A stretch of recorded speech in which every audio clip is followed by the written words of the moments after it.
lọ́jọ́ ìbí congratulations o kò lè lọ́dún.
It's a simple but the song.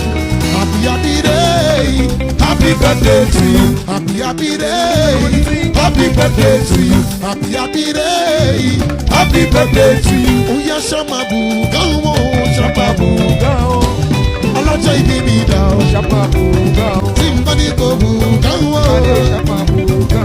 When I say do shakara, oh, do shakara. Oh yeah, do shakara. Ọlọ́jọ́ ìbí do shakara o, do shakara. Happy birthday to you, do shakara. Happy birthday to you, do shakara. Happy birthday to you. Mo wo bí tó bá dé. Iye yóò bá ṣí láti Ọlọ́run.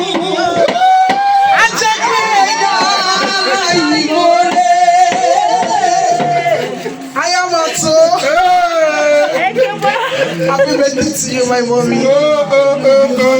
Jesus' name. Mo wo bí tẹ́ ti bẹ̀rẹ̀. Wọ́n náà máa ń lé fún mi black. The black. Mo wo bí tẹ́ bá dé. Bí yẹn yóò ṣí láti Ọlọ́run. Ó ti o sí. A jẹ́ pé ẹ̀yà láyé mọ́lẹ̀. Ọ̀pọ̀ ẹgbẹ́ ti kú. Ọ̀pọ̀ ẹgbẹ́ ti lọ. Ọ̀pọ̀ ló wà lẹ́wọ̀n, ọ̀pọ̀ ló ṣe fáìbára kiri. Bẹ̀yìn ò bá lè dúpẹ́, ajẹ́pẹ́yìn ò mọ̀rẹ́. Bó jẹ́ ènìyàn ló dúró ni wọ́n ti sọ̀rọ̀. Wọ́n ti lọ ti pẹ́. Bó jẹ́ ènìyàn ló dúró ni wọ́n ti jápa. Bó jẹ́ ènìyàn ló dúró ni wọ́n ti máa sì rẹ̀gùn. Wọ́n ní torí táwọn ọ̀fọ̀ bá jẹ́. Onídúró ni ẹ ṣe wú o. Wọ́n bá bò wá mọ́lẹ̀.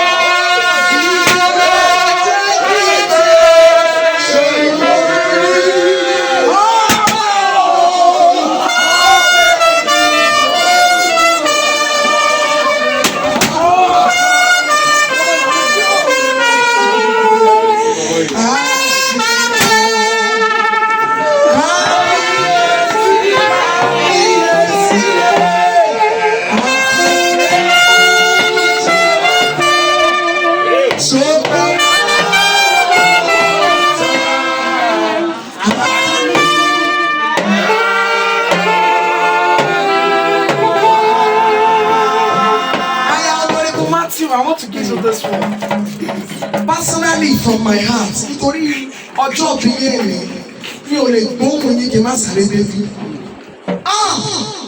Ó fún yín lẹ́ẹ̀dìdì. Gbèsè láti ẹ̀jẹ̀. Ó ti fún yín. Ó ti ẹ̀rẹ̀ yẹn pẹ̀lú àṣẹ náà.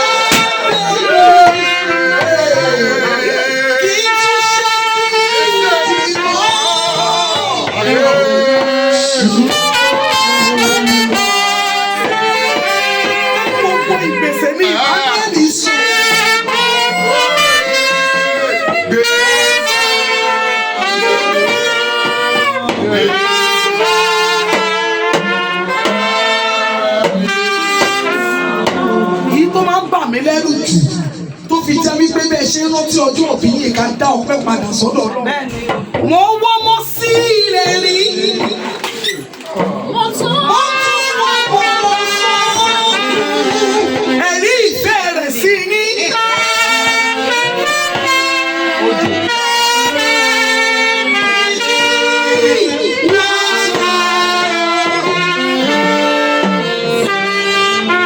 Nítorí àwọn ìwé àìmọye ìpele nígbà tẹ́ ẹ ti rí tẹ́ máa kọ́ ni wípé àgbàgbọ́ bí náà tẹ́lẹ̀ lọ́nù wá.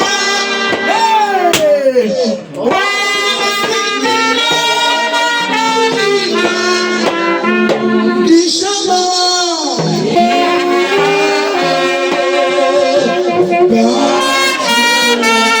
ìṣàmà.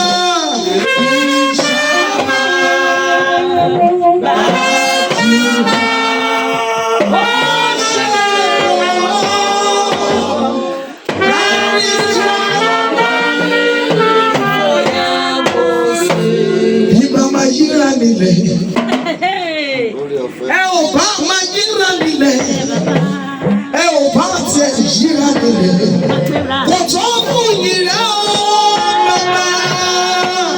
Ló dé padà síbi orin yẹn kí tó gbé máìkì sílẹ̀. Mo wo bí tó ti bẹ̀rẹ̀, mo wo bí tẹ́ ẹ wá dé. Bí yẹn yóò ṣí láti yan lọ́rùn. Eléyìí wá lọ fún ẹ̀yà àtọkọ yín. Àròjọ ọmọ Mósè, àròjọ ọmọ Pítà, àròjọ Jésù, Kọ́nẹ́bù, àròjọ Mósè, èyí náà dé.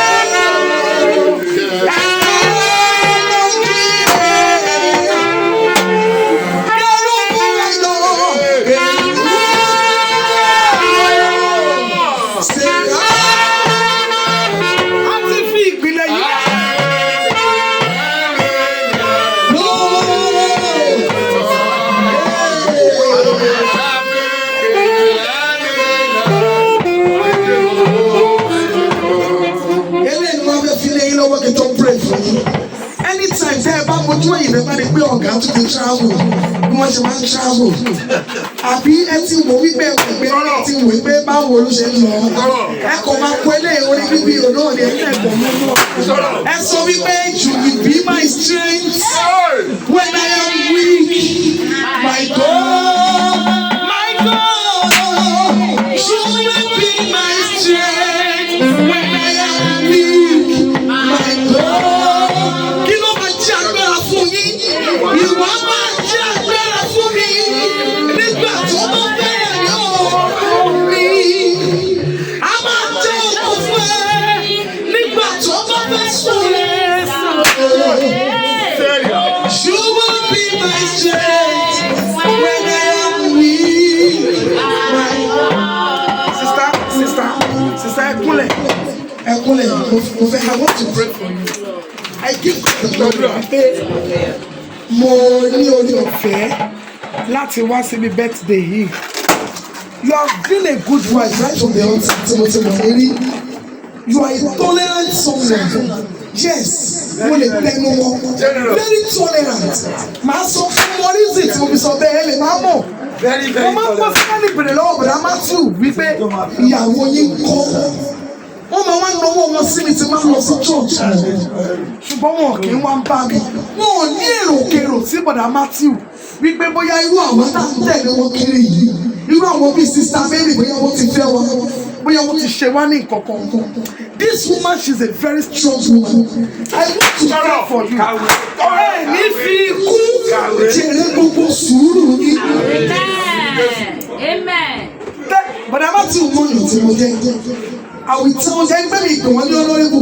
Èmi náà mọ̀. Mo ń pè wọ́n lórúkọ wọn dà lẹ́nu nítorí pé wọ́n ní ọ̀fẹ́ ni mo rí gbà láti mọ̀ wọ́n rí.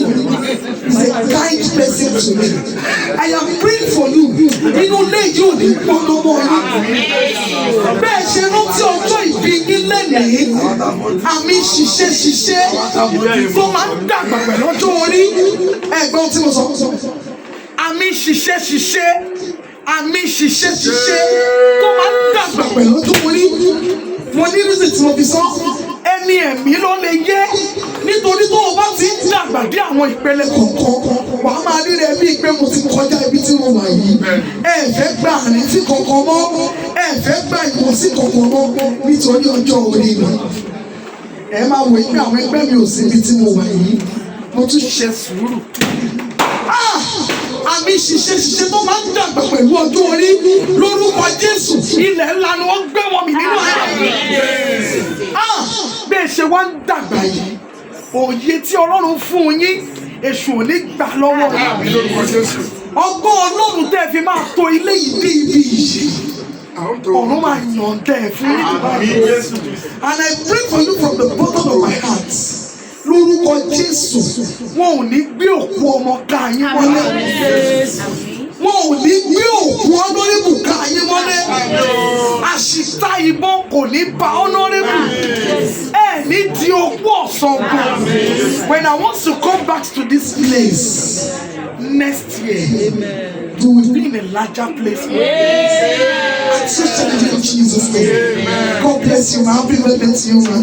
You'll be happy.